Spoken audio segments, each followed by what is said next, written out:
Hello കൂട്ടുകാരെ, എല്ലാവർക്കും നമസ്കാരം കേട്ടോ.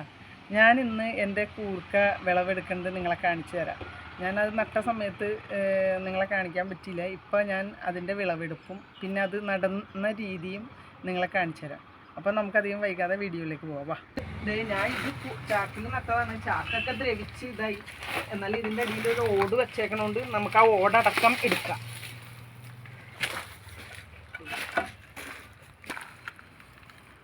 ഇതാണ് കൂർക്ക. വെക്കണ്ട കൂർക്ക എല്ലാം നല്ല രീതിയിൽ ഉണ്ടായി വന്നിട്ടുണ്ട് കേട്ടോ. ഇതിൻ്റെ കടയൊക്കെ ഉണങ്ങി എല്ലാം ഇതായി. ഈ തലപ്പ് നമ്മൾ നടും. അത് ഞാൻ നിങ്ങളെ ഇപ്പോൾ കാണിച്ചു തരാം. ഇത് കണ്ട കൂർക്ക ഇരിക്കണത് മേളിൽ. ഇത് കണ്ട ഇതുണ്ട് ഉരുളക്കിഴങ്ങിൻ്റെ വലിപ്പമായി കൂർക്ക. നല്ല വലിപ്പമുള്ള കൂർക്കകൾ.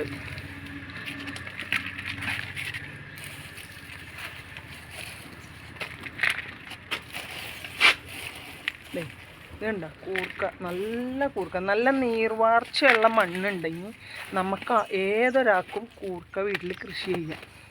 നമ്മുടെ വീട്ടാവശ്യത്തിനുള്ള കൂർക്ക നമുക്ക് തന്നെ വീട്ടിൽ വിളവെടുക്കാം. ഞാനിത് വിത്ത് വാങ്ങി നട്ടതൊന്നുമല്ല കേട്ടോ. ഞാൻ മാർക്കറ്റിൽ നിന്ന് മേടിച്ച കൂർക്ക വലുത് നോക്കിയൊക്കെ കറി വെച്ചതിന് ശേഷം ബാക്കി കിടന്നത് താനേ മുളച്ച്. അപ്പം ഞാനൊന്ന് പരീക്ഷിക്കാൻ വേണ്ടി നട്ടതാണ്. പക്ഷെ അത് ഇത്രയും വിജയമാവുമെന്ന് ഞാൻ വിചാരിച്ചില്ല.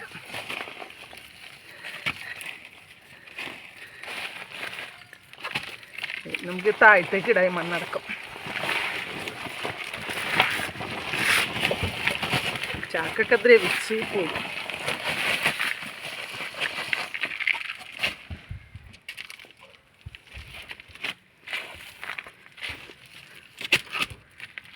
ഇഷ്ടം പോലെ കൂർക്ക ഉണ്ടായിട്ടുണ്ട്. നമുക്ക് ഏതൊരാൾക്കും നമുക്ക് വീട്ടിൽ കൃഷി ചെയ്യാം. അത്യാവശ്യം ഒരു 2 നേരം നനയൊക്കെ മതി കേട്ടോ ഇതിന്.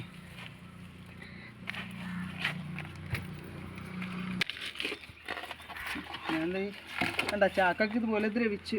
എന്നാലും നമുക്ക് വീട്ടിൽ പ്രത്യേകിച്ച് ഇതിന് വേണ്ടി ഗ്രോ ബാഗൊന്നും മേടിക്കണ്ട കേട്ടോ. നമ്മുടെ വീട്ടിൽ വല്ല ചാക്ക അങ്ങനെയൊക്കെ ഉണ്ടെങ്കിൽ നമുക്ക് ഇതുണ്ട് കൂർക്ക. നല്ല വലിപ്പമുള്ള കൂർക്കയാണ്. നല്ല ബീഫിലിട്ട് വെക്കാനും എല്ലാവർക്കും കൂർക്ക ഭയങ്കര ഇഷ്ടമുള്ളൊരു സാധനമല്ലേ. ഞാൻ അത്യാവശ്യം ഇതിന് വെള്ളം ഒഴിക്കുമ്പോഴൊക്കെ ഇതിന് എനിക്ക് കാണാമായിരുന്നു. ഞാനപ്പോൾ ഇത് വളരുന്നതനുസരിച്ച് കുറേശ്ശെ മണ്ണ് കൂട്ടി കൊടുക്കും. പിന്നെ ഞാൻ വളമായിട്ട് ഇട്ടിരുന്നത് ചാണാനാണ്. അതും നമുക്ക് ഇട്ട് കഴിഞ്ഞ് കഴിഞ്ഞാൽ ഇഷ്ടം പോലെ കൂർക്ക ഉണ്ടാവും. ഇതിൽ നിന്ന് തന്നെ തലപ്പ് നമുക്ക് ഒടിച്ച് വേറെ വേറെ ചാക്കുകളിൽ നടുകയും ചെയ്യാം. ഇതിലിപ്പോൾ ഏകദേശം തീർന്ന് നമുക്ക് അടുത്ത ചാക്ക് എടുക്കാം. ഈ ചാക്കും നമുക്ക് നോക്കാം.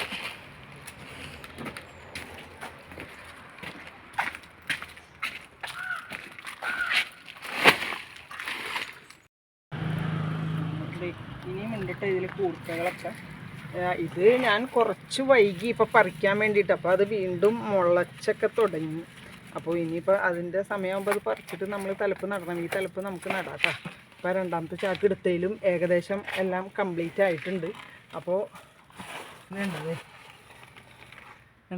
കൂർക്ക. ഇനി നമുക്ക് നടുന്ന വിധം നോക്കാം. ഞാനിപ്പോൾ ഈ ഗ്രോ ബാഗിലാണ് കേട്ടോ നടാൻ പോകുന്നത്. നിങ്ങൾക്കിപ്പോൾ ചാക്കിലോ സഞ്ചിയിലോ എന്തിൽ വേണമെങ്കിലും നടാം. അതുപോലെ തെർമോക്കോളിൻ്റെ ബോക്സ്, ഡ്രമ്മുകൾ, പൊട്ടിയ ബക്കറ്റുകളൊക്കെ ഉണ്ടെങ്കിൽ നമുക്ക് നടാം. അതിലൊക്കെ ഹോൾ ഇടണമെന്ന് മാത്രമേ ഉള്ളൂ. വെള്ളം നല്ലോണം നീർവാർച്ച ഉണ്ടാവാൻ വേണ്ടിയിട്ട്. ഇനിയിപ്പോൾ ഞാൻ ഈ ചവറുകൾ ഇപ്പോൾ മഞ്ഞുകാലമായിട്ട് ഇഷ്ടംപോലെ ഉണ്ടല്ലോ. ഇപ്പോൾ മാവിൻ്റെ ചവറാണ് ഞാൻ അടിച്ച് ചാക്കിൽ വെച്ചേക്കണതാണ്. ആ ചവറ് നല്ലോണം ഒന്ന് നിറച്ച് കൊടുക്കാം. അതിനുശേഷം നമുക്കിത് ഈ മണ്ണ് കണ്ടത് നല്ല സോഫ്റ്റായ മണ്ണാണ്. ഇതിലിപ്പോൾ മണ്ണ്, മണൽ, കുറച്ച് ചകിരിച്ചോറൊക്കെ ഉണ്ട്. അതൊക്കെ കൂടി മിക്സ് ചെയ്തതാണ്. ഒട്ടും കട്ടയില്ലാത്ത മണ്ണ് വേണം കേട്ടോ നമുക്ക് തിരഞ്ഞെടുക്കാൻ വേണ്ടിയിട്ട്. നല്ല വേരോട്ടത്തിന് ഇത് ഏറ്റവും നല്ലതാണ്. എന്നിട്ട് ഇത് നമ്മൾ ഇതിലേക്ക് നിറച്ച് കൊടുക്കാം. കുറച്ച് മതി കേട്ടോ.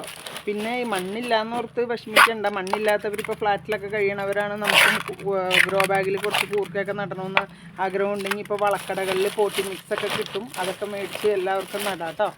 ഞാനിപ്പോൾ ഇതിൽ ചവറ് നിറച്ച് അതിന് ശേഷം ഇച്ചിരി മണൽ ഒക്കെ ഉള്ള മിക്സ് ഇട്ട് അതിന് ശേഷം ഞാൻ കുറച്ച് പോട്ടി മിക്സാണ് ഇടുന്നത്. പോട്ടി മിക്സ് എന്ന് വെച്ചാൽ ഇതിൽ ചാണാനുണ്ട്, ആട്ടുംകാട്ടമുണ്ട്, അല്പം എല്ലുപൊടിയൊക്കെ ഉണ്ട് കേട്ടോ. ഞാനിവിടെ എല്ലാ പച്ചക്കറികൾക്കും ഇടുന്നതുകൊണ്ടാണ്. കൂർക്കൊക്കെ അത്ര അധികം ഇടേണ്ട കാര്യമില്ല.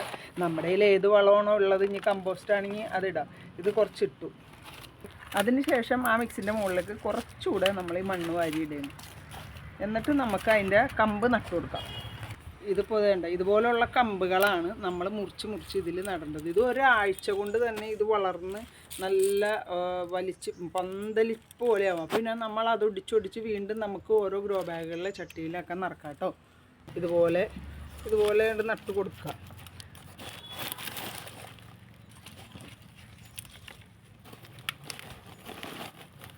അതുപോലെ ഞാൻ ഇതിലും കുറച്ച് നേരത്തെ നട്ട് വെച്ചേക്കണതാണ്. ഇപ്പോൾ ഞാൻ ഇതിന് മുന്നേ വിളവെടുത്തപ്പോഴൊക്കെ ഞാൻ നട്ട് വെച്ചേക്കണതാണ്. ഇതിപ്പോൾ ഒരു ഇതും പിടിച്ച് ഒരു 3-4 ദിവസം ആയിട്ടുള്ളൂ. പക്ഷേ ഇതൊക്കെ നല്ല പിടിച്ച് ഫ്രഷായിട്ട് വന്നു.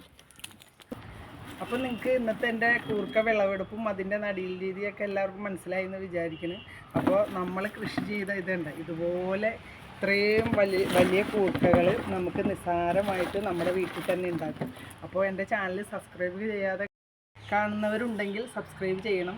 വീഡിയോ ഇഷ്ടപ്പെട്ടാൽ ലൈക്ക് ചെയ്യണം, കമൻറ്റ് ചെയ്യണം, ഷെയർ ചെയ്യണം. വീണ്ടും ഒരു വീഡിയോ ആയിട്ട് വരുന്നവരെ താങ്ക് യു.